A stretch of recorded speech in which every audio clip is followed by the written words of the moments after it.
in the fight for independence. That day, in 1963, in Addis Ababa, it was declared that Organization of African Unity will start. Now, good traditions unite, continued by the African Union. Our country and the USSR back then contributed significantly to the liberation of the African nations from colonial dependence, as well as in the establishment of the economy of the young states of the continent and training national personnel. Now, relations with these countries is a priority for Russia. On the behalf of Minister Lavrov, a meeting will be held in Moscow with the Corps of African Diplomatic Corps on May 25th, 27th, 2025. Moscow will see a working visit of Minister of Foreign Affairs of the Turkish Republic. Negotiations with Minister Lavrov have planned.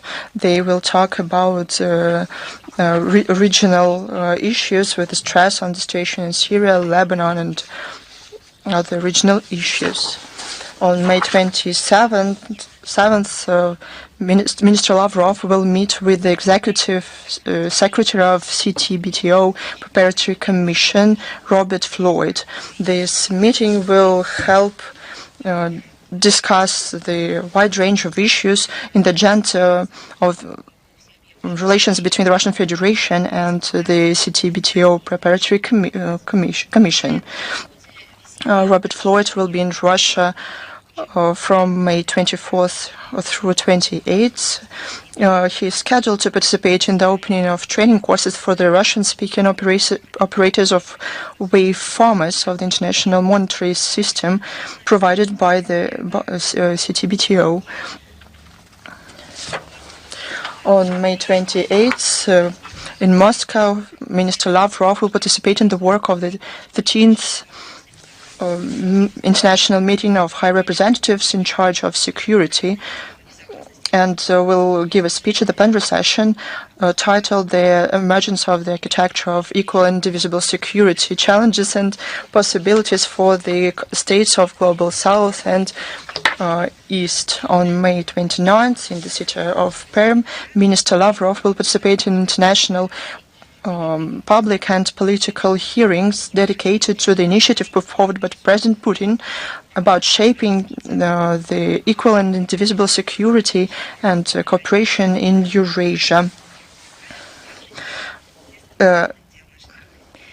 The event will bring together top political and public figures, diplomats, business representatives from dozens of countries. The same day, the PERM will host an off-site meeting of the Commission of the General Council of the United Russia Party. The topic of the meeting will be cooperation, facilitation to development of foreign ties of entities of the Russian Federation, including with the use of inter-party, parliamentary and people's diplomacy. Let's move to the relevant international agenda, to the situation around Ukraine. Vladimir Putin put forward an initiative without delay or preconditions to renew on May 15th in Istanbul direct bilateral negotiations about peace suspended by Kiev in the spring of 2022. The Kiev regime, as you remember, responded in the hysteric manner characteristic of it, by pursuing a harmful for their own people policy to prevent a long-lasting and durable peace and making a political performance. Zelensky continued to make accusations devoid of diplomatic ethics against the leadership of our country and the Russian delegation. At the same time, the head of the Kiev regime could not make up his mind for a long time about the participation of Ukraine in this negotiation proposed by the Russian president. He consulted his European curators, and who wanted to prevent the direct dialogue, but they couldn't make it. The only thing that they managed to do, they attempted to put psychological pressure on the Russian delegation that, as President Putin said, on May 15, arrived to Istanbul and was preparing to the meeting with the Ukrainian representatives. The presidential office thought in a naive way that postponing negotiations could make people refuse holding them at all, but they failed. Again, they had to appoint their delegates and on May 16th send them to negotiations with Russia. Why they needed it, but the answer is clear. Those are death pains of his career as an actor. The outcomes of this almost 2-hour negotiations are well known. Medinsky, aide to the president of the Russian Federation, talked about them. We achieved important negotiations, agreements on the largest of the 3 years exchange of POWs, 1,000 for 1,000, and written proposals for a future ceasefire. The prospect for a Russian-Ukrainian summit was outlined. I won't repeat the commentary of the Russian representatives, who in great detail talked about the outcomes of the meeting in Istanbul. I would like to underline one more time, because we received a lot of questions. It was Russia's initiative put forward by the leaders of the Russian delegations about the exchange of POWs. No one should attempt to ascribe this to themselves. It's Russia's initiative. Yesterday, on May 19th, a long telephone call between President Putin and his American counterpart Donald Trump took place. Leaders of Russia and the US had an honest exchange of opinions about the current situation around Ukraine and ways to find a political solution to the conflict. Given the discussions in Istanbul, the Russian side yet again outlined the aspiration to achieve an ultimate just settlement of the crisis. Moscow will propose Kyiv to work out a memorandum about a future peace treaty. In the process, it should be understood that it is impossible to reach this aim without removing the root causes of the crisis. We are yet to agree on a lot of details and articulate principles of the settlement. To set the time frame, as we said many times, Russia never refused to hold negotiations. It is prepared to continue the contacts with the Ukrainian side on the above-mentioned issues. This approach was fully understood by President Trump. Now it's up to Kyiv. They are about to have an important moment to make a decision, given those historical and controversial steps that we saw in the recent days and in the time before that. And the statements of Zelensky about aspiration to peace should be translated into real actions and steps. We don't expect any common sense in the presidential office, but we can hope that the remains the idea of the statehood will prevail, and it will help them have a constructive stance. However, about after the negotiations, Zelensky and his European comrades supported strengthening Russian sanctions. We heard the same old story that Russia is not to be trusted, and they, as we were told, should be punished for not complying with an ultimatum about a 30-day ceasefire that Kiev and its patrons wanted to present as a step to settlement. But they have to memorize, or probably to put down, this idea. Russia never agrees to ultimatums. We talked about it many times. I mean, the Russian leadership, first of all, and the Russian people said it too.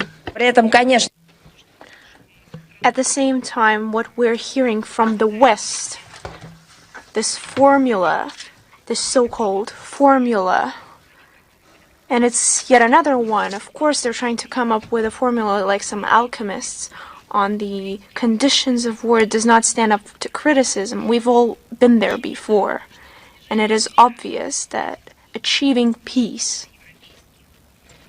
through these Western European means by ultra-liberals is not their goal. They pursue a different goal: to provide the Ukrainian armed forces with a respite at any cost in order to restore its military potential and continue the confrontation with Russia. And it's exactly what they're openly speaking about. And the crimes of the Kyiv regime continue. This is back to the issue of how during the war conditions it's impossible to hold negotiations. But who is exactly prolonging this war? Who is committing daily crimes against the civilians? They need to remember this in Paris, in Berlin, in London, in the collective Brussels. And I will help them keep that in their memories. On May 14, the Ukraine Nazis launched a drone strike on the administration of the town of Kamenka-Dnipropetrovsk in the Zaporozhye region, injuring 2 employees. On the 9th of May 15th, militants attacked the city of Melitopol 13 times with UAVs. All drones were shut down by air defense, but due to the detonation of one of them, a civilian was killed in a Kimovka settlement. On May 15th, 3 civilians were wounded as a result of an attack by enemy kamikaze drones on the village of Kamensky Hutor in the Bryansk region. On May 15th, the Ukraine Nazis launched targeted missile strikes on the Church of the Protection of the Blessed Virgin Mary and the hospital in the village of Totkina, Kursk region. As a result, the church was burned from the inside and the hospital building was destroyed. Since May 15th, dozens of daily attacks by the Ukrainian armed forces on populated areas and civilian vehicles in Belgorod region have killed 3 residents and wounded at least 14. In the DPR, during that time, at least 6 people fell victim to shelling and UAV raids during this period. 1 civilian was killed, 4 civilians were killed, and 4 were injured in settlements of Kherson region. Apartment buildings and other civilian objects were damaged. On the 9th of May 15th, as a result of an attack by enemy drones in the village of Shangar, a modern medical outpatient clinic serving 2,000 people, including 250 children, was completely burned down.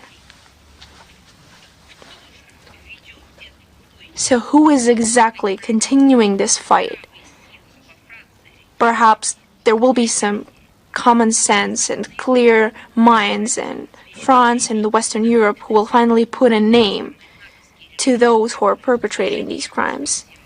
This is the fault of the crime who is sponsoring the Kyiv regime. It's their arms, it's their financing that is used against the civilians, civilian infrastructure. And these are targeted attacks. But for all that comes punishment. And it's not postponed, but it's happening based on the legal basis, on the work of law enforcement agencies right now. Russian courts continue to sentence Ukrainian neo-Nazis and mercenaries for their war and other crimes. Oksana Shevchenko, who was detained by Russian law enforcement in 2024, has been sentenced to 10 years in prison. On the assignment of the SBU, she participated in the preparation of an assassination attempt on the head of Crimea, Sergei Aksyonov, in 2023-2024 with the help of a radio-controlled explosive device. Mihail Dmitrashvili, Alexei Pichkalary, and Torniki Gagaudze from Georgia, as well as Hector Joel Urbano Pedroma from Colombia, who fought in the Ukrainian armed forces, were sentenced to 14 years in absentia. And all these so-called legionnaires are on an international wanted list. Anton Frolkin and Andrei Shulgan, Ukrainian armed forces fighters detained earlier by Russian servicemen, were sentenced to 15 years in prison. Viktor Kirpichenko, Alexander Primachuk, Denis Pisachenko, Sergei Shapoval, Anton Borymsky, and Dmitry Yeremov, who blocked settlements in Kursk region and prevented the evacuation of civilians, were sentenced to 16 years in prison. It was established that Frolkin, Shulgan, Kirpichenko, Shapoval, Borymsky, and Yeremov repeatedly opened fire on civilians who tried to flee. They opened fire to eliminate them. The investigation into the mass murder of civilians by Ukrainian neo-bandits in the village of Ruske Porechny and Rusk region continues. At the moment, it has been established that 24 people were killed in this village, and some of them had been tortured before death.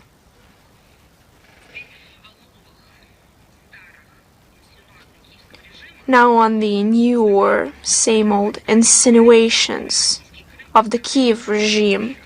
The Kiev regime does not abandon its attempt to form a parallel reality in which the Russian Crimea is presented as occupied and in need of liberation. In his May 18th address on the occasion of the 81st anniversary of the deportation of Crimean Tatars from Crimea, Zelensky once again did not refrain from his usual line of rhetorics, drawing ridiculous parallels between the tragic events of 1944 and the Russian Spring in Crimea and Sevastopol in 2014. Zelensky's lamentations about the torture of Crimean Tatars look hypocritical, especially because this is how he's trying to present it. On the anniversary of the tragedy, Crimea was attacked by at least 4 Ukrainian aircraft-type UAVs. What is this exactly? Are those the representatives of the nation? And were those representatives of the nation absent there? On the one hand, Zelensky is crying about their hard fate in a historical contest. On the other hand, right now, looking back on the past, he's putting forward criminal orders using UAVs against the civilians. And of course, among those civilians are representatives of the Crimean Tatars. Fortunately, those attacks did not harm civilians. They were shut down by Russian air defense assets on the night of May 19th. 26 enemy drones were destroyed over Crimea. This is how the Kiev regime supposedly cares for the Crimeans that it intends to liberate. In fact, the Crimeans have long liberated themselves by openly expressing their support for joining Russia in the referendum of March 16, 2014. That was their true liberation from this horrible oppression, from this ideological slavery. I would like to recall that 96.77% of the participants in the nationwide expression of the will of the people, with a turnout of 81.36%, voted in favor of reunification with Russia. This was a real boon for all ethnic groups living in Crimea. The Russian presidential decree of April 21st, 2014 on measures to rehabilitate repressed peoples and state support for their development put an end to any speculation on the national subject in the Crimean context. Careful attitude to the national traditions, respect for cultural heritage of all peoples without exception is the basis for the development and prosperity of the peninsula. Would you like to see it for yourself? Please feel free to come to Crimea and see it for yourselves. This is how you should get your picture, not from Zelensky's nonsense. And Zelensky's regime fiercely fights against their own history. I've just drawn an example, and there's another one. They fight against historical memory, including that of their own heroes, of the glorious sons of the Ukrainian people in Kharkiv. A memorial plaque was dismantled in honor of Soviet military commander Pavel Simonovich Rybalko. Who was it? That's a native of the Kharkiv region who participated in the liberation of Ukraine from the Nazis. In every sense of the word, he's the heroic son of Ukraine. In Kiev, the Benderites demolished the head of the monument to Ivan Vladimirovich Michurin, famous Soviet biologist and breeder. In Odessa, they smashed the memorial plaque in honor of General Leonid Bocharov. Who is Leonid Bocharov? Do they know who that is? He participated in the defense of Odessa and Sevastopol. The criminals carried out their nefarious deed at night. Of course, because they wouldn't dare do it out in the open for everyone to see. In Akhtarka Sumy region, they destroyed a memorial inscription on a monument in honor of the heroes of the USSR who liberated Soviet Ukraine from Nazi invaders. The mass media reported that the authorities in Irpin, Kyiv region, were preparing to destroy the mass grave of Soviet soldiers who fell for the liberation of the Ukrainian SSR from the Nazis. And now I'm referring to the mass media who are reporting that the Kyiv regime is trying to approach the eternal flame as well. Well, they have long put out the flame of their conscience, so now they're daring to attack the flame, so there's no more reminders. The Ukrainians repeatedly demonstrate what an infection it is, their true nature. However, it will be preserved, monuments and memorial sites will be restored, and the perpetrators of these crimes will receive the punishment they deserve. These facts once again confirm the urgency of the special military operation to denazify and demilitarize Ukraine, as well as eliminate the threats emanating from its territory. And as the Russian leadership has stated, all these goals will be achieved. We've received a lot of questions on the presidential elections that took place in Romania. And of course, we would like to just simply state that this is the matter of Romania. Of course, it's important that those anti-Russian forces do not appeal to the Russian side, but since they bothered us, then we will respond. On May 18th, 2025, of course, we would say that it was the elections, but it was a true theatrical piece of electing the president of Romania, because it started back in 2024.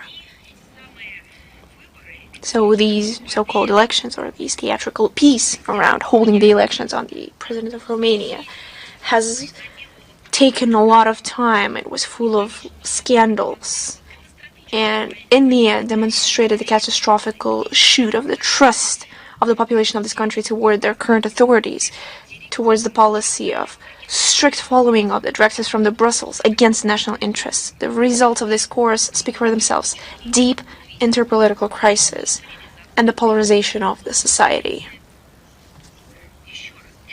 But once again, these theatrical pieces demonstrated another issue: crisis in Brussels itself.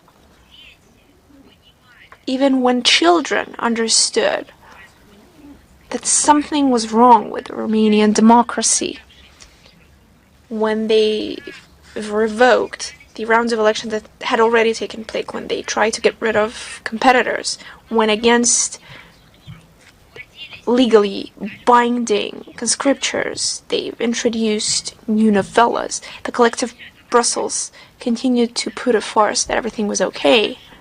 And even when the elder brother, in the face of Washington, delegated to the Munich conference on the matters of security, and said to the younger brother in Brussels, this was shameful. and the collective Brussels found nothing wrong with it, to once again admit the presence of severe problems on the territory of what they call the European Union. And of course they did all that in vain, because they've just made fun of themselves and shameful efforts of the Bucharest leaders to blame their own faults on Russia, firing off accusations against our country on interfering with the elections process. Not only are they baseless, they provoke nothing but laughter. We cannot fail to remember the results of the last year first round of elections under the made-up pretext. And we cannot forget the limitation on putting forward the candidature of the victor of the first round. So these are not our issues. And it's not our issue that the so-called pro-Russian candidate George Simeon, who is a nationalist, anti-Semitic actor who posed a threat to the well-being of the current ruling elite and the calm of the Brussels bureaucracy. This is not our issue. This is the indicator of the issue of the collective West within their propaganda campaign. They fully violated the basic norms of democracy. And first and foremost, they just simply crucify the freedom of speech. Against this backdrop, it's pointless to discuss on perspectives of finding a way out of the dead end of the Russian-Romanian relations that will fully depend on whether Bucharest is able to overcome Russophobic stereotypes and try to follow a more pragmatic foreign policy course that truly responds to the interests of the Romanian people. We've also received a lot of questions on the economic and social consequences for the European Union countries if they denounce the Russian energy sources. Practically every day, Brussels and other Western European states bring up this subject. Of course, we receive such questions regularly, so I would like to propose a complex response. As you know, on May 6th, the European Commission put forward some kind of roadmap on the EU's refusal to purchase Russian energy carriers by 2027. This is their plan. This is the continuum of their self-destructive line. And those are the Western European words that the European bureaucracy picked in 2022 within the plan Repower EU, and by 2027 they plan to fully stop purchasing Russian energy goods, oil, gas, or nuclear energy. And no matter how it sounds, over the decades, stable supplies of arguably cheap energy sources have provided the energy security of Europe, have supported its competency, its economical competency, and provided the growth and well-being of the population. And the European countries remain large purchasers of Russian gas. According to the data of the European Commission in 2024, they bought 52 billion cubic meters. On the information of the European Analytical Center Bruegel, the import of the LNG by the EU in January-February this year has amounted to 3.92 billion cubic meters, which is 5% higher than the similar period in 2024. And in February this year, they've hit a record on supplying through the Turkish stream around 1.5 billion cubic meters, which is 26% higher than yearly measures. Considering our traditional historical ties in the energy sphere, Europeans, against any common sense and economic profit, are following self-destructive line of policy. Once again, so that no one has any suspicion that these are nothing but statements that are not backed up by any data or figures. Allow me to pull up the statistics. Anti-Russian EU sanctions are striking the social economic well-being of the European states themselves. Due to renouncing the Russian energy sources, the European zone is seeing the economic stagnation. In 2024, the GDP growth has only been 0.9%. On the prognosis of the European Central Bank, the same figures will be present in 2025. For the period from 2023-2024, the decrease was around 60%. The competitiveness and profits also decrease among the enterprises, and they also influence American companies across the Atlantics. It's because the European companies need to pay 2 times more for energy than the American companies. And no one can ask an obvious question in these countries. Why do those leaders, the regimes elected by people, maybe not through direct elections, but via some political constructions, they were elected in order to support and stimulate national interests, and mainly the peoples of their countries, primarily business interests, because these are market economy countries for whom it's of primary importance. Why have they done their best in order to literally destroy their own businesses in their own countries? By increasing energy prices, colossal economic losses. And I will reply that question, why is it not asked? Because in a whole number of countries, we have just quoted an example of Romania, and in other European countries, the freedom of speech is just being destroyed. It's not allowed to make statements, and people are labeled, people who are trying to ask questions, and if that doesn't work, they just go to media outlets, they go to their homes and declare them illegal. That was the case with the media outlet correspondents who came to Russia, and with the question of Nord Stream supplies being renewed, and when they got an answer to their question that it's possible to do that in around 3 weeks, if there is an agreement and the necessary political will, they just came back with that response to the German audience. They published this response, and literally the next day, when they were declared illegal, they were prosecuted. The real hunt for them began. Real harassment. And Commissioner for the European Green Deal, Maroš Šefčovič, said that the energy crisis cost €1 trillion, astronomical sum for the European economy. Now these numbers are irrelevant. Now they quote different numbers. The losses are estimated to be €1.3 trillion. In the roadmap itself, the roadmap to quit Russian energy.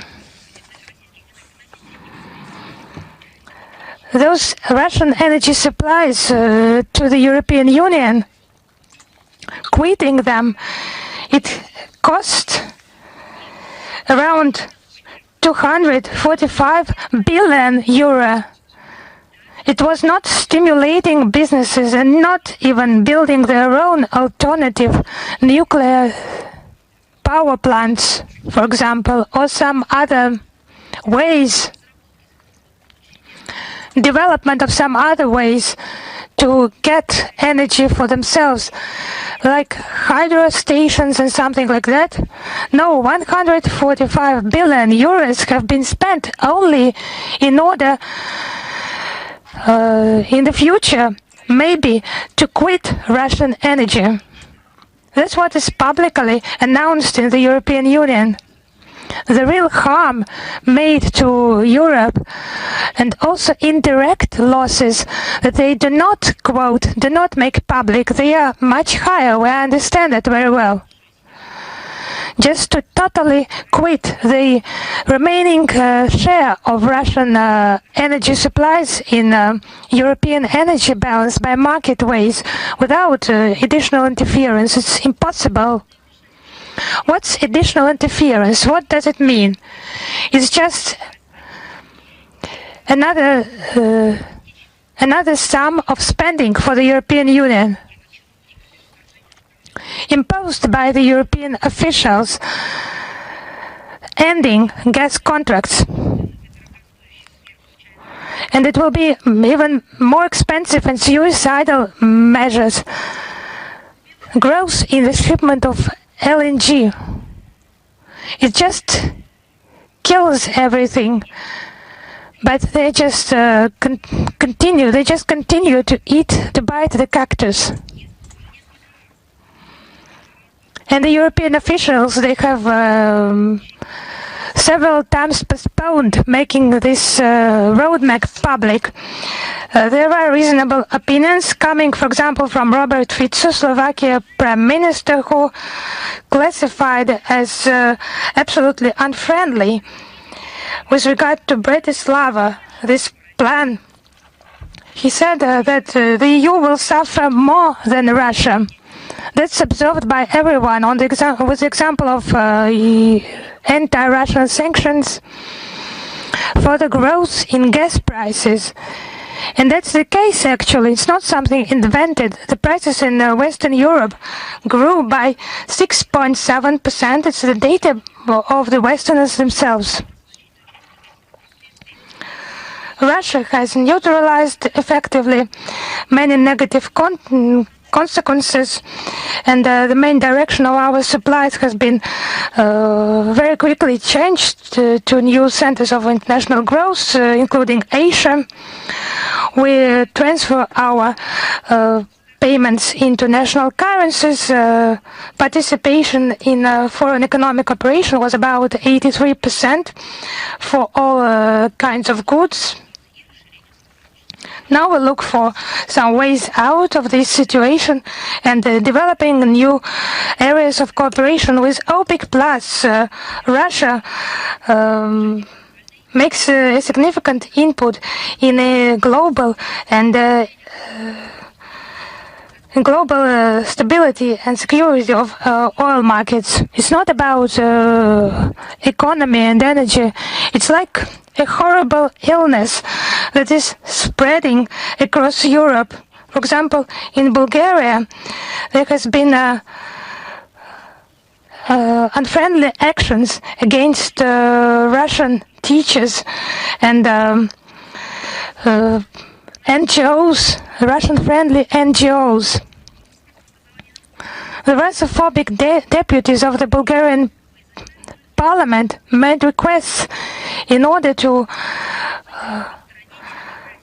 find out the studies of Russian language and culture in schools and to prevent, quote, Russian propaganda, end of quote. It's just obviously the beginning. It will not be limited to that. If we mention some propaganda here, it's only anti-Russia propaganda. On BNT channel in Bulgaria, there was a whole number of coverage about children competitions with a Russian trace, so as they mentioned it. What is more important, obviously, it's about some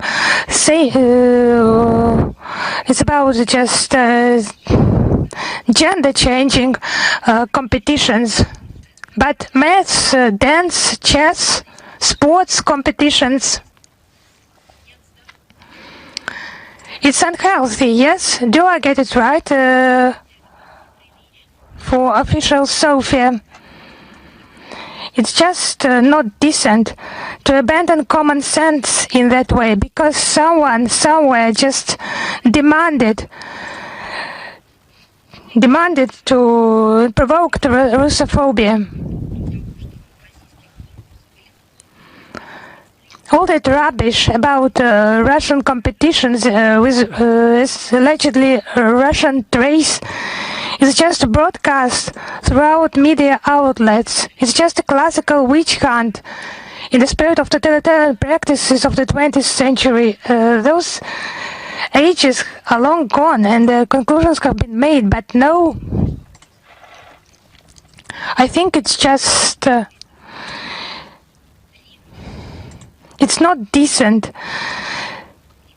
It's unfair for the ancient history of the Bulgarian people. It's just primitive actions by official Sofia. Just dictation to eliminate just any sympathies of Bulgarian citizens towards Russia. But actually we have common history. We have spiritual and cultural kinship. Those clumsy actions cause indignation in Bulgarian society itself, especially in Bulgarian patriotic structures, who do not act in accordance with the interests of some other countries, but in the interests of their own people. Of course, we will continue to draw the attention of the international community to those flagrant violations by Bulgaria of the rights of their citizens in the international norms in the sphere of international cooperation and humanitarian sphere. By the way, regarding the issue how it should be arranged, the Day of Slavonic Scripture and Culture is marked in Russia on the 24th of May. That's our relationship towards the culture of Slavonic people. It is dedicated to the great enlighteners Cyril and Methodius, who laid the foundation of the Slavonic script.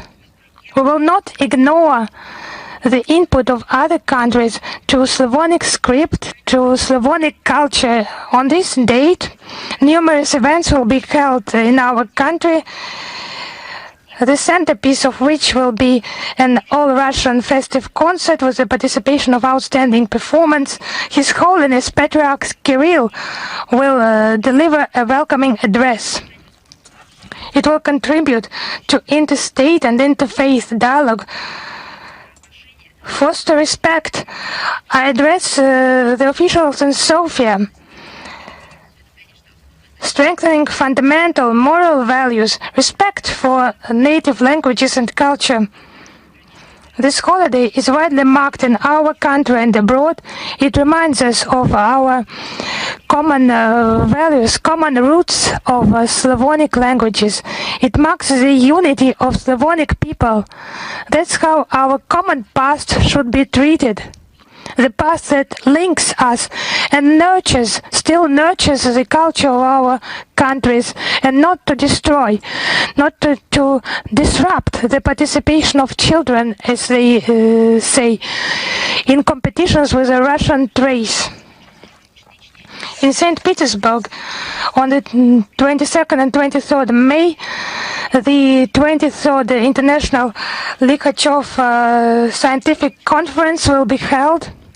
Those Likhachov readings were founded by the Russian Academy of Science, the Russian Academy of Education, supported by the Ministry of Foreign Affairs of Russia.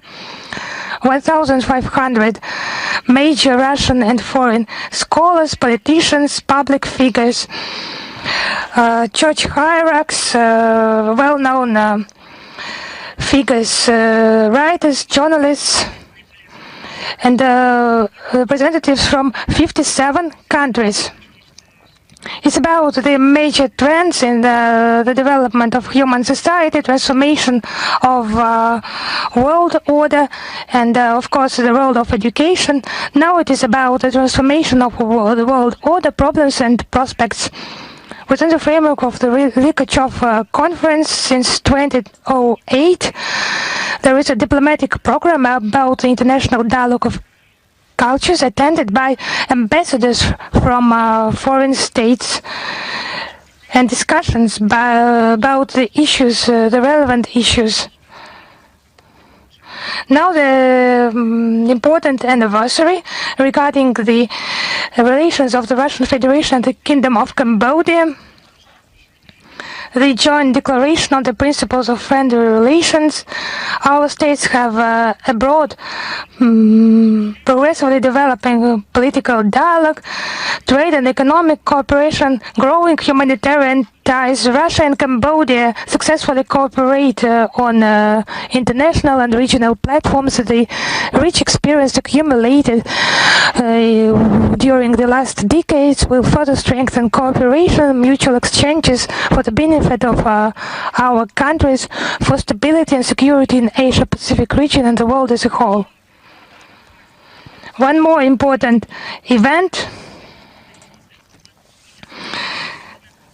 The EAU decision, the 24th of May, is marked as the EAU Day.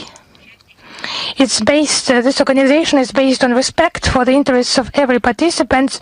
The countries participating in the EAU have reached a lot of results, like strengthening domestic markets, cooperation and transport, logistics, industry, agriculture, energy and food security. The EAU has become a major player internationally. It includes a network of international contacts, free trade agreements with Vietnam, Serbia, Iran, and a non-preferential agreement with China, and more than 80 memoranda of cooperation through the Union's supranational body, the Eurasian Economic Commission. Work on concluding trade agreements with Indonesia, the UAE and Mongolia is at the final stage, and there is cooperation with Uzbekistan, Cuba, and Iran. And of course, we congratulate on the coming EAEU Day, and we thank colleagues from the Union countries and the Eurasian Economic Commission for fruitful cooperation, and we further aim at strengthening integration economic potential for the benefit of the population and businesses of our countries. And now I am ready to answer your questions. Is международная жизнь with us? International life? Yes, hello, Madam Zakharova, if possible, could you speak up? Yes, I hear you well. We have mentioned elections in Romania, but I would like just to make one clarification. There is one detail here. How would you comment on the Telegram founder statement Pavel Durov regarding an attempt of French authorities to influence the outcome of the elections? Yes, we have seen those comments. Such attempts just to admit that or just to provide some counter-arguments regarding Nicolas Renner, intelligence chief from France addressing Pavel Durov. I think it's France that should make the appropriate clarifications with regard to that. It's not some leaks, it's not some anonymous sources, it's an open statement by a person who has created this internet platform for communication and who figured in measures against him by French prosecution authorities against this platform created by him. And clarifications, I think they should be provided by official Paris. But taking into account the events, I would like to remind that since the arrest of Pavel Durov in Paris in August 2024, we would note that however, the French just mentioned this political context of this situation. It's just an obvious attempt to put pressure on an independent information resource.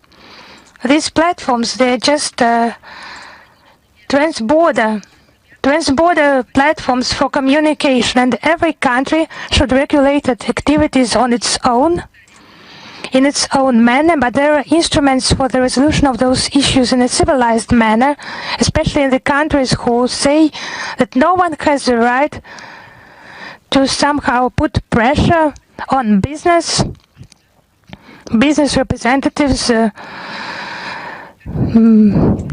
especially connected with the freedom of speech, with the distribution of information, and so on. So in this context, it will not be surprising to know that French intelligence officials, they have just made some attempts. It's not some fantasies. It's just a known fact now. I think that official Paris should provide explanations. It is obliged to do that. And neoliberal elites have interfered in domestic affairs of other states. It's not only about our country. We are the main target for them. Almost every politician and party that is not in line with the general policy of the EU is subject to systematic persecution, cancellation, as they say, and they made up pretenses. We shouldn't go far for examples. In Germany, for example, the outcomes of the elections in Romania were annulled, not like because they contradicted what Brussels wanted.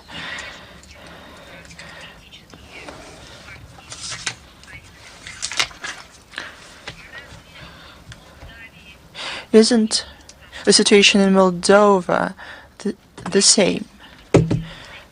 Politically motivated arrest of the head of Gagauzia, Yevgenia Gusul, continues this list. Let's remember the attempt to murder the Prime Minister of Slovakia, Robert Fico. It was a result of the hostile atmosphere in Europe against those who is not in the ideological mainstream. And even those who would like to specify their position and ask a question as to France itself, we have an impression that removing key political competitors through core decisions is getting a bad democratic tradition. Of course, I use the word democratic not literally here.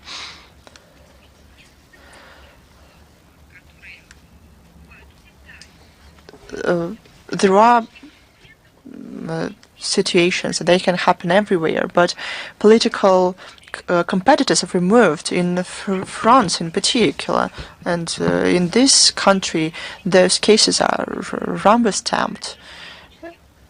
We mean the current leadership and former political actors who occupied various posts.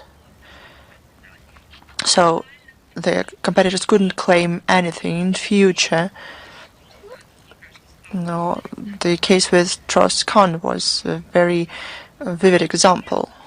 The examples of abusing of democratic norms by the French are published more and more often. You don't have to wait for decades to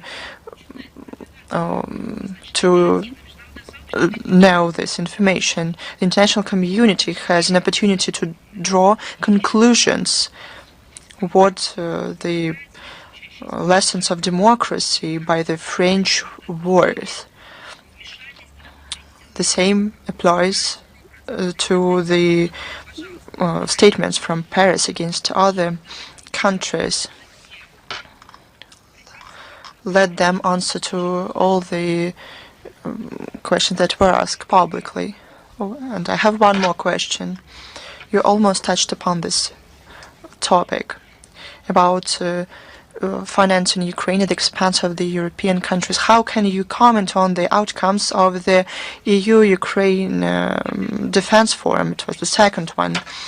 You know that it's not a defense forum, but it's an aggressive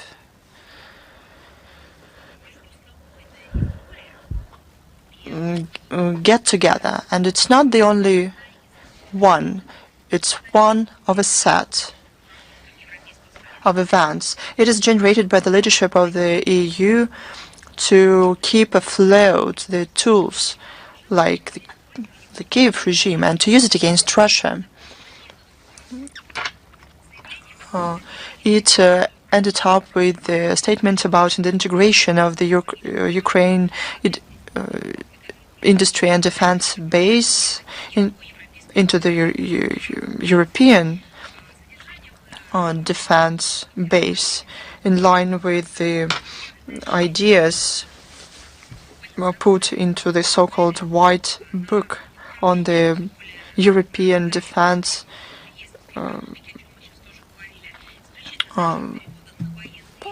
prepared in 2030.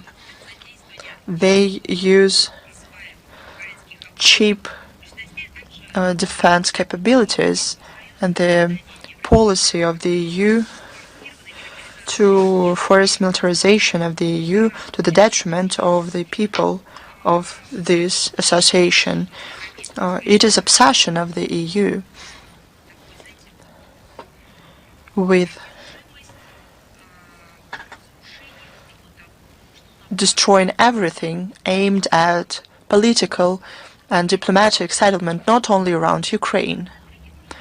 It's the situation in the center of Europe.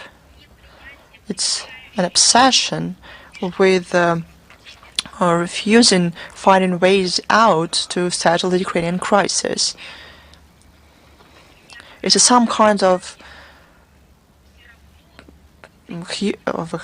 some huge wish to, despite everything, no matter the outcome, to move toward this destructive policy, to pursue the destructive policy. Thank you very much. Thanks to you. Is the TASS agency with us? Good afternoon, Madam Zakharova. Well, with you, I would like to ask a question following the negotiations between Russia and Ukraine in Istanbul. What language did the delegation speak? I would like you to say the final word about it. What would you like to know? What language they used to negotiate? Yes, I want to know what language the delegations of Ukraine and Russia used during the negotiations in Istanbul. The Russian language. The Russian delegation spoke Russian. There was an interpretation in several languages, into Ukrainian, English, and Turkish. I don't know who listened to the Ukrainian interpretation, because the Ukrainian delegation spoke Russian. It spoke the Russian language. Thank you very much. I can also say the following. The Ukrainian delegation read out some introductory word. They had a text, but not in Ukrainian. This introductory word was in English. Probably it was the interpretation from English into Ukrainian was for them, but the Ukrainian delegation did not speak Ukrainian during the negotiations. The Ukrainian delegation spoke Russian. You see? What language did you think they spoke? Ukrainian. It's a performance. All these declarations of the representatives of the presidential office that people should forget the Russian language, that everywhere Ukrainian should be used, and the the persecution of Russian in schools, universities, and public spaces, the generation of the content on the internet and everywhere, those are only reasons to make fools of the people in Ukraine, like they did when they spoke how good it would be for them in the EU. They only wanted to refuse interaction with Russia. It's the same story. During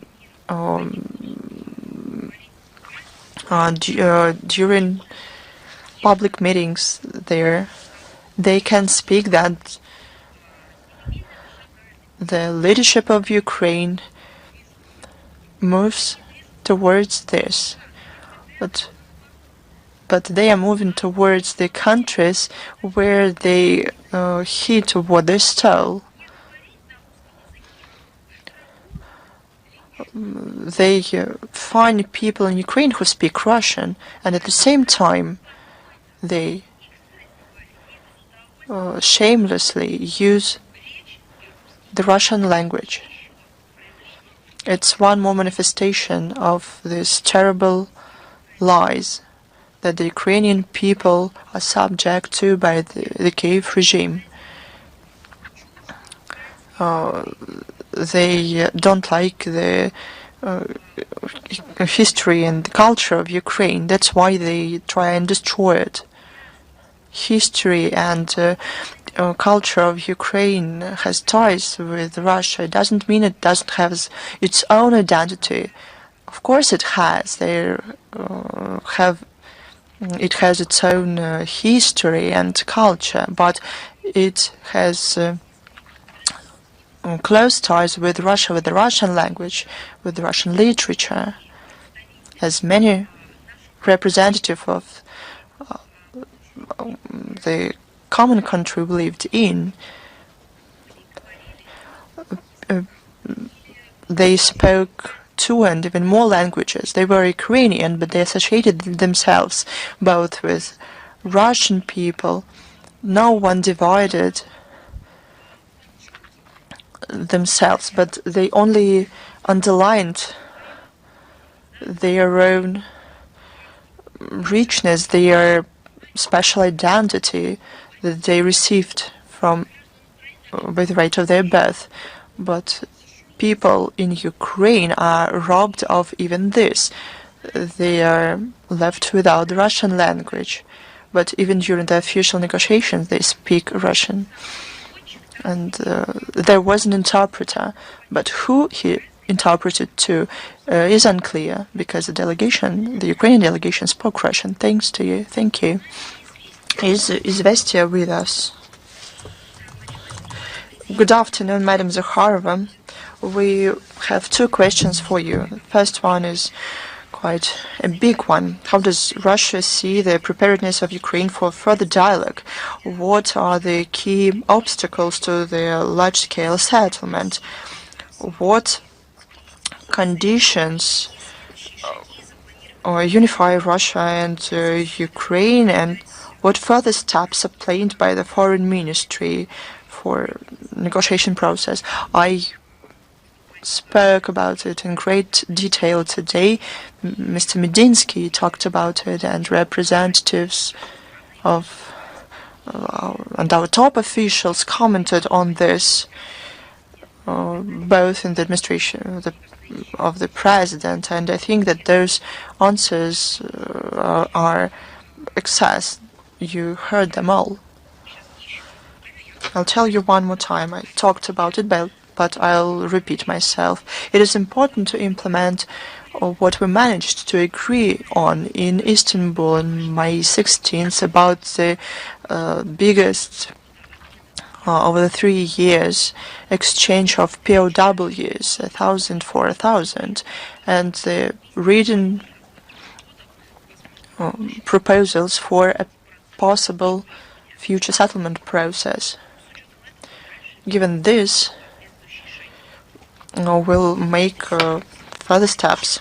Thank you. One more question. The Israeli army started a large-scale on-land operation in Gaza. How does Russian MFA evaluate these steps? Can this escalate the conflict? According to the information we have, Israel started more active actions in Gaza. We see more bombings that led to more victims among the civilians. Over the last 3 years, about 300 people were killed in the enclave. We are disappointed with the decision of the Israeli authorities. This will mean more people killed in. We state publicly many times that the settlement of the situation in Gaza is possible only through political and diplomatic means. For this, humanitarian aid in Gaza should be ensured. This will help settle the Israeli-Palestinian issue on within international law. We work on this bilaterally and in international organizations, first of all at the UN. Do you have any more questions? No. Then let's move on. Thank you. Is news.ru with us? Good afternoon, Madam Zakharova. News.ru. I'm Mikhail Rosen. We have 3 questions today. The upcoming week will be decisive for the future of Ukraine. That's what Ursula von der Leyen said during the negotiations with U.S. Vice President J.D. Vance. You rarely agree with the head of the European Commission, but probably you can agree on this with her. What factors, in your opinion, will define the fate of Ukraine? I would like to just to say this. Am I right that Ursula von der Leyen said that that next week will be decisive for Ukraine?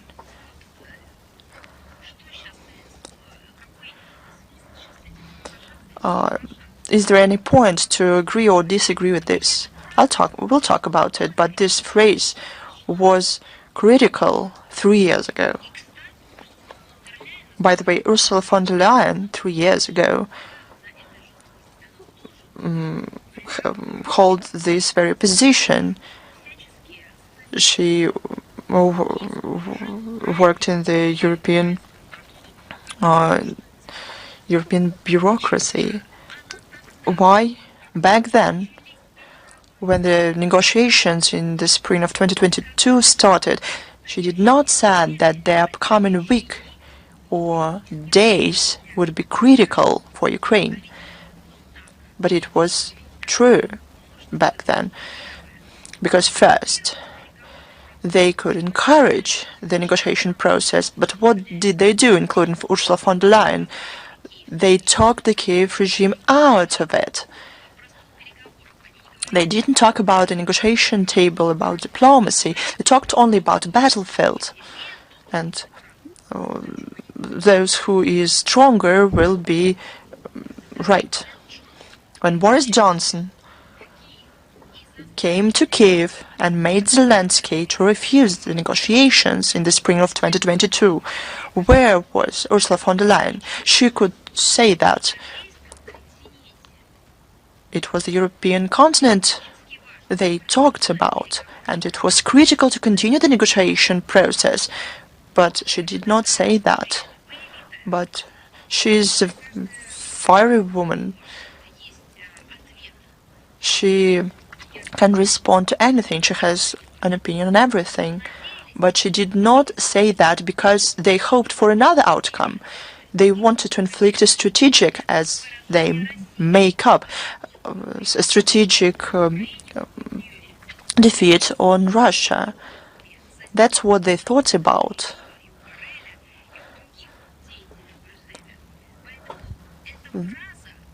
That is why this phrase that you want me to give my opinion on should be evaluated in terms of the situation that was 3 years ago. Back then, Ursula von der Leyen should have said everything she could so that the negotiations continued. And all this agreement that were almost worked out in Istanbul with the political will of our country would be implemented. But the plan was different. Now about today. The renewal of negotiations between Russia and Ukraine is an important outcome, but to give artificial time framework for this, to give ultimatums, to blackmail,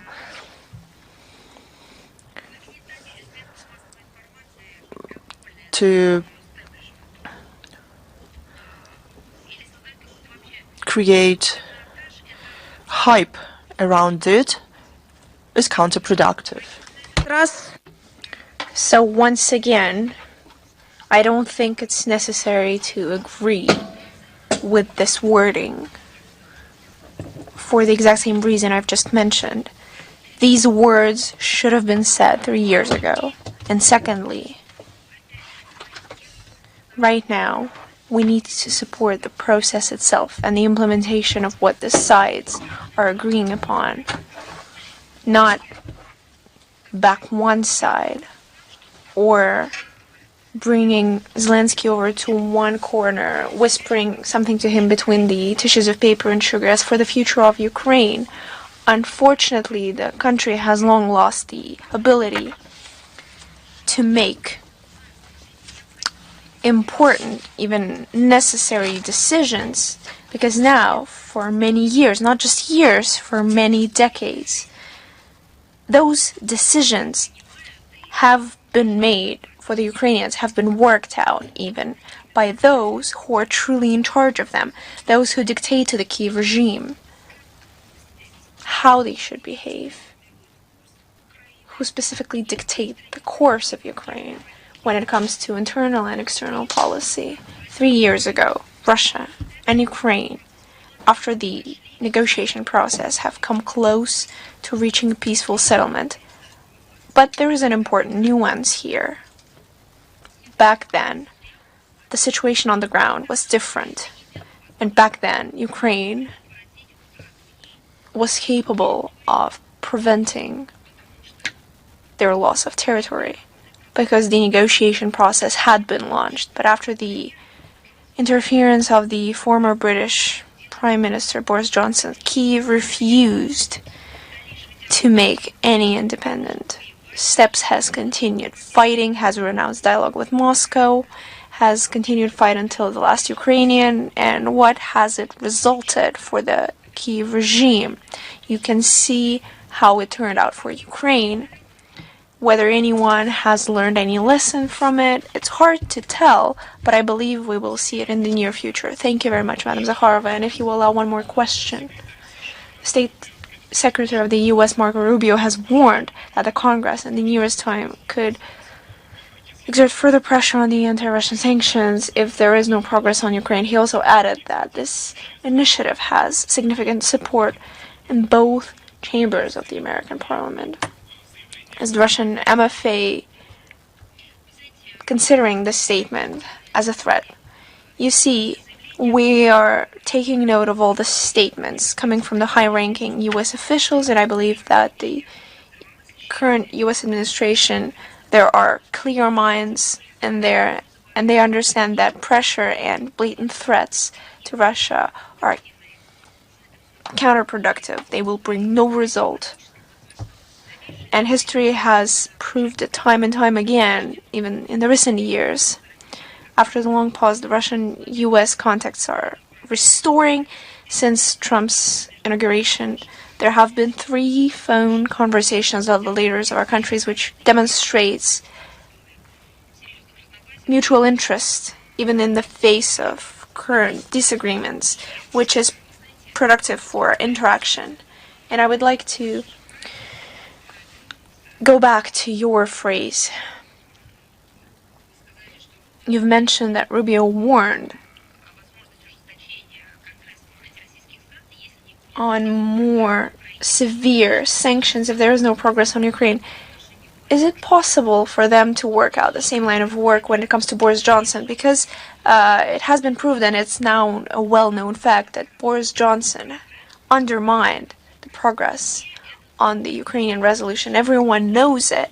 So could they maybe work out a similar line of action against the person who truly undermined the negotiations on Ukraine? Who was behind Boris Johnson? Whose point of view he presented to the Kyiv regime? Those details could be worked out, but the fact that it was him and that the Kyiv regime has folded the negotiations at his order is as clear as the fact that under Biden's pressure, Zelensky has prohibited having negotiations with Russia, which fully undermined progress on Ukraine. So perhaps Congress could include them in the list of those against whom they could take subsequent measures. These are the people who truly undermined the peaceful resolution of the Ukrainian crisis. Russia in no way committed such acts. In 2022, we responded to the call on negotiations.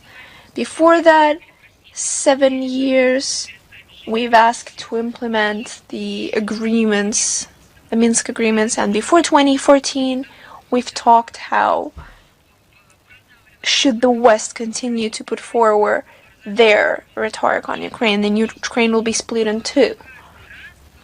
Every single time we mention what exactly needs to be done so that the situation does not aggravate. And then we continue to help people rectify their own mistakes. If you have no further questions, moving on. Madam Zakharova, I'm sorry, we have one more question, if you will allow. A few hours ago, we've received notice that for the visit of the Minister of Foreign Affairs of Lavrov in Yerevan, the activists have put forward a flag in the Kyiv Breach insulting the President of the Russian Federation, and they've seen these flags in other spots as well. And some of the MPs of the Armenian parliament have supported it. Please, do you know how many people work in the American embassy in Yerevan? Do you know the exact figure? I don't know. Perhaps an estimate. You could guess. How many people are in an embassy? Several dozen. 2,000. So apparently some of them have still not realized that they need to stimulate the Russian-American relations instead of undermining Russian-Armenian.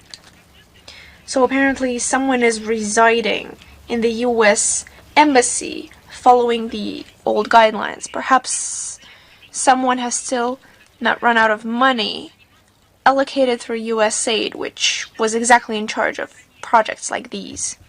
So as fully as they've put up those flags, they can take them down. We have an extensive agenda with Armenia on all areas, not just for discussion, but for practical implementation, for practical work. The fact that a lot of those from the minorities do not like it, we are also aware of that. So we are devoted to our constructive agenda. And we perfectly understood this nature, that it was paid for, that it was perfected in many corners of the world, in many countries of the world. Perhaps they should try doing some good on the US aid allocated money to create something, to build something, to overcome a crisis. None of that, unfortunately. That's all they can do. And for that, you don't need a big brain. Thank you very much, Madam Zakharova. Thank you. Moving on.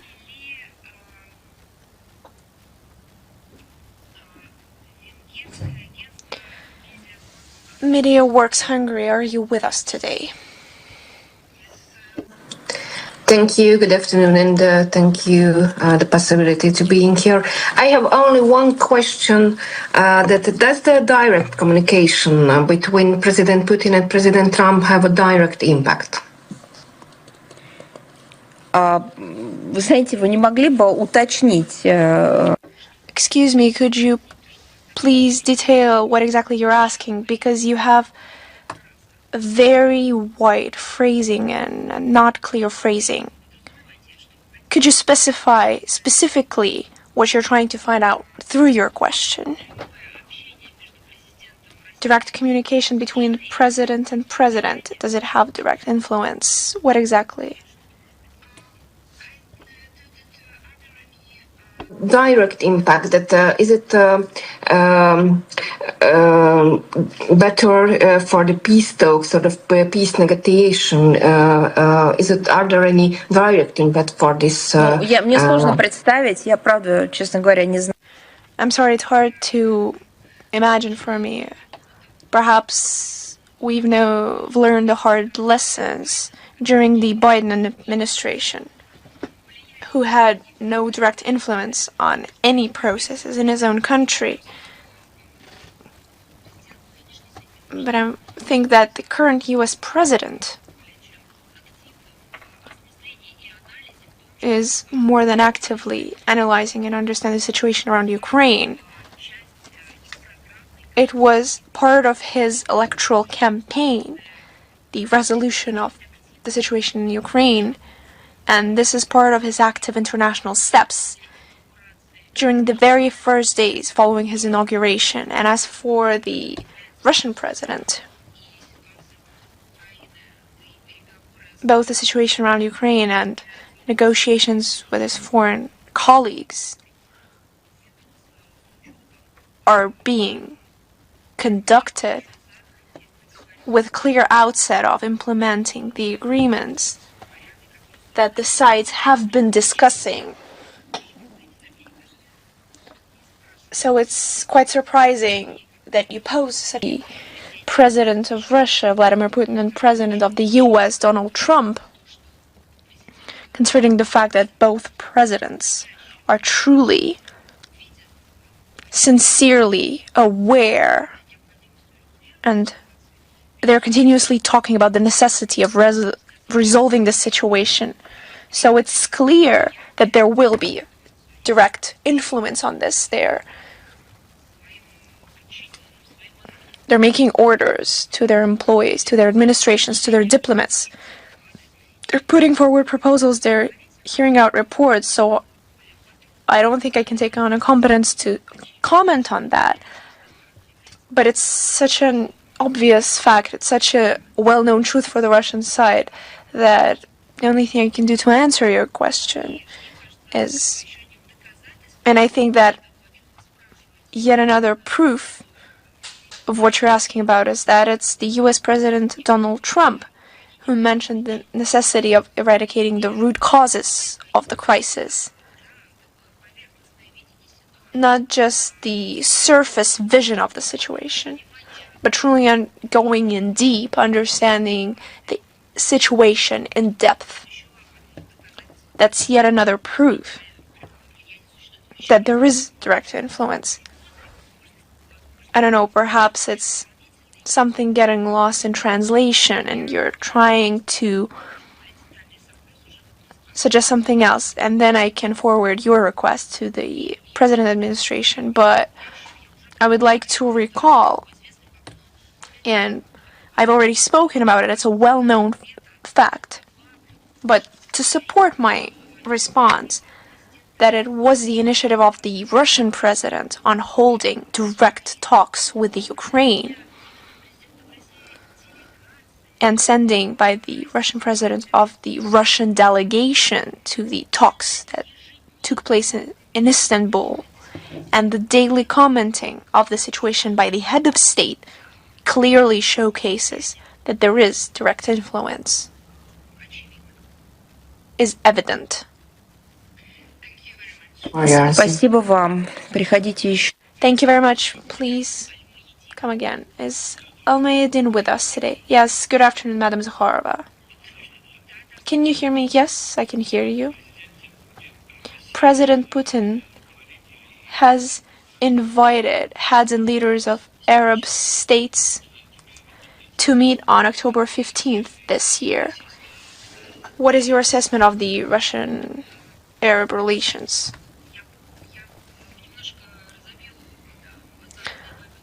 Allow me to spin out the question that you've just asked and to mention that here we talk about the fact that in Baghdad on May 17th there was the meeting at the highest levels of the Arab League member states. There was an address of the President of Russia that was sent over, who invited them to the first Russian-Arab summit that is planned for October 15th of this year in Moscow. This is just to provide some background for your question. Russia and the Arab world is traditionally linked by the friendly relations. They have been strengthened over the last years. We see firm ties in cultural, humanitarian, and trade areas. At the basis of our interaction with the Middle East and the North Africa on the international stage is the closeness of our points of view and the necessity of finding a just world order based on true multipolarity, on the sovereign equality of states.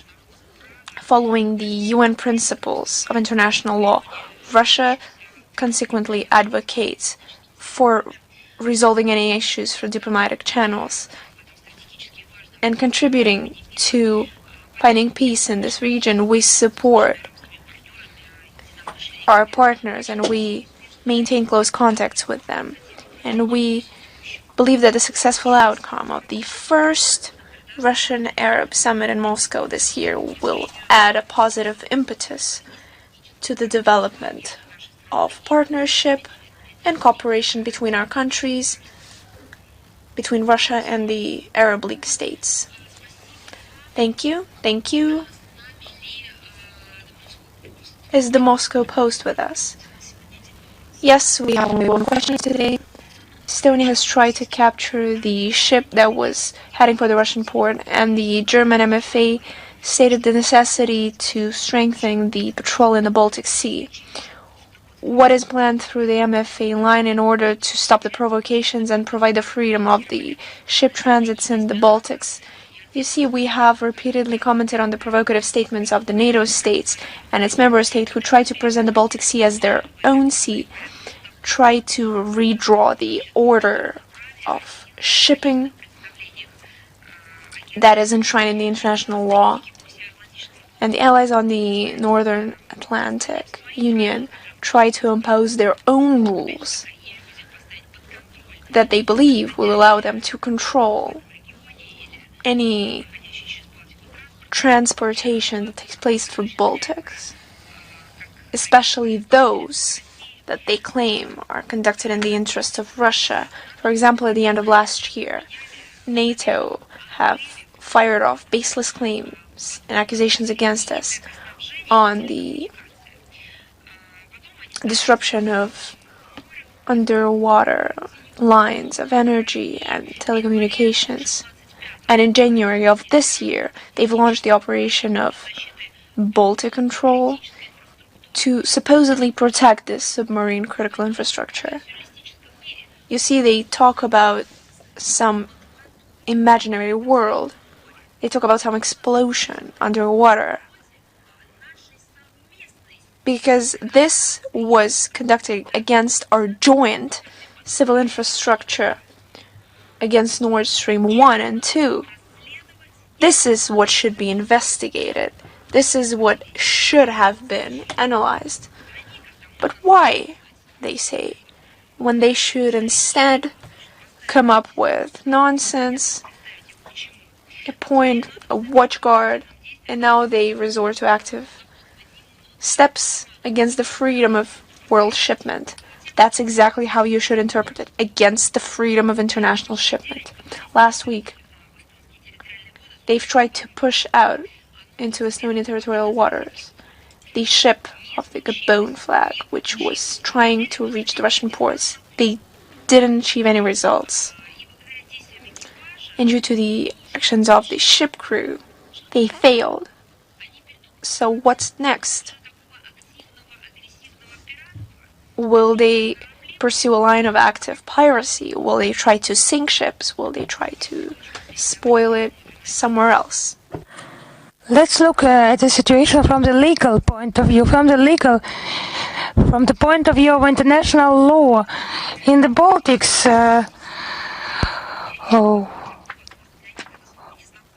outside the territory of territorial waters of state, there is the freedom of navigation underway, which allows the presence of ships and vessels flying any flag. Any measures to interfere in these waters are possible only based on a specific list of reasons.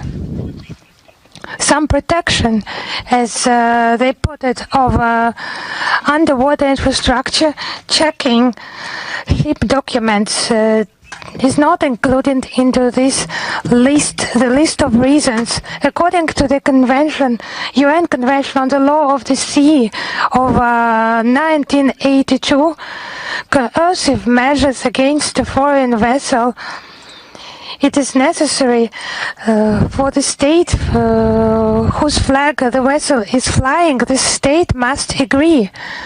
The agreement is necessary. And interference in the movement of vessels is based exclusively on unilateral restrictive measures, some suspicions not based on anything, and some attempts to uncover allegedly shadow fleet. And provocative actions by NATO in the Baltics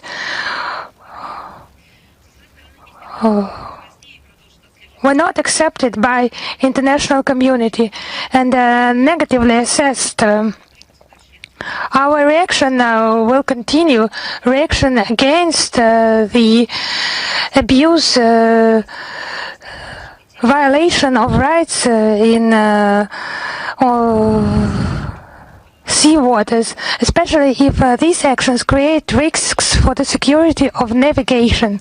Thank you. Thank you. Is Reuters with us? Madam Zakharova, hello. We're here. We have the logical question, a question asked by our colleague from the Moscow Post, and you have just answered that. Yes, thank you. You also have sometimes good mood. Thank you. Is Bolt News with us? Yes, my question was also the same as by the colleagues from Reuters. It has already been answered in detail. It's really a holiday for me. Thank you very much. Is Author I with us? Yes, Author I is here. I have just one question. It's on a different topic. On the 17th of May, the President of Russia, Vladimir Putin, amended Decree number 1478 on the coordination role by Foreign Ministry of Russia in the unified foreign policy line of the Russian Federation on new scope for the Foreign Ministry to report to the President on violations by officials and government employees in the implementation of foreign policy.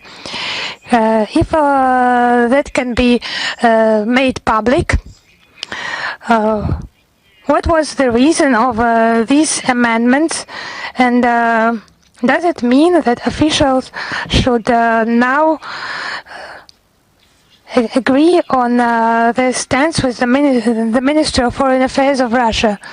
It would be more correct. The new order will allow to improve coordination of domestic public bodies in our country This decree has existed, presidential decree has existed for many years on the coordination role of Russian Foreign Ministry in foreign policy of the Russian Federation. Is the major normative act regulating the activities of official bodies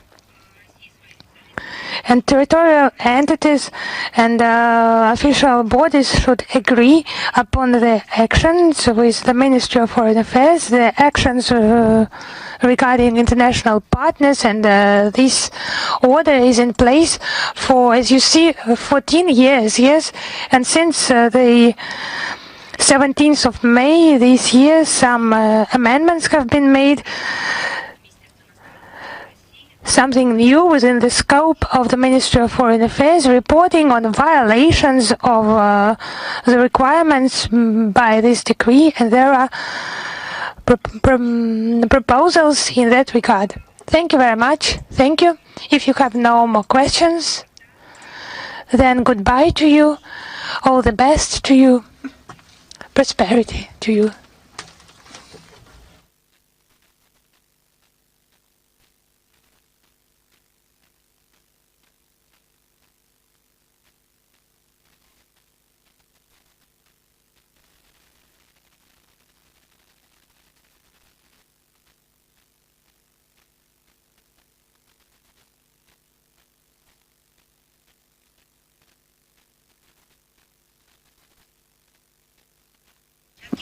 MFA of Russia. It is expected to be attended by representatives of the friendly embassies as well as international organizations accredited in Moscow. During the event, a representative of Russian authorities and experts will discuss the economic, ethnic, cultural, and other peculiarities of Russian southern regions. Assembly of the oldest NGO in Russia, the Council on Foreign and Policy and Defense Policy. This year the organizers chose the subject matter that speaks for itself: the time of trials, war and peace in the 21st century.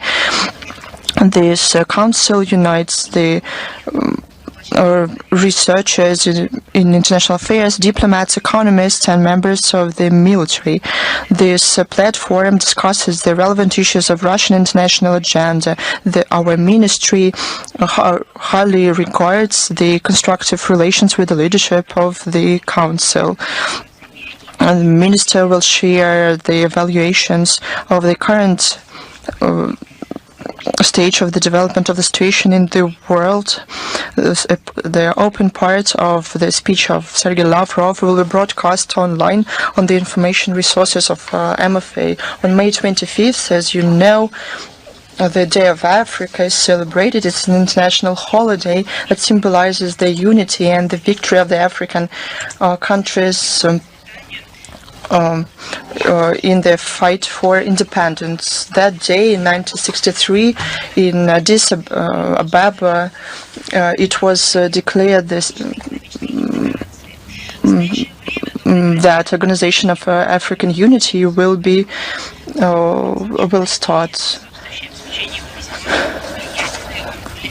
Now, good traditions unite. Continued by the African Union. Our country and the USSR back then contributed significantly to the liberation of the African nations from colonial dependence, as well as in the establishment of the economy of the young states of the continent and training national personnel. Now, relations with these countries is a priority for Russia. On the behalf of Minister Lavrov, a meeting will be held in Moscow with the Corps of African Diplomatic Corps on May 25th, 27th, 2025. Moscow will see a working visit of Minister of Foreign Affairs of the Turkish Republic, negotiations with Minister Lavrov have planned. They will talk about regional issues with the stress on the situation in Syria, Lebanon, and other regional issues. On May 27th, Minister Lavrov will meet with the Executive Secretary of CTBTO Preparatory Commission, Robert Floyd. This meeting will help discuss the wide range of issues in the agenda of relations between the Russian Federation and the CTBTO Preparatory Commission. Robert Floyd will be in Russia from May 24th through 28th. He is scheduled to participate in the opening of training courses for the Russian-speaking operators of wave farmers of the International Monetary System provided by the CTBTO.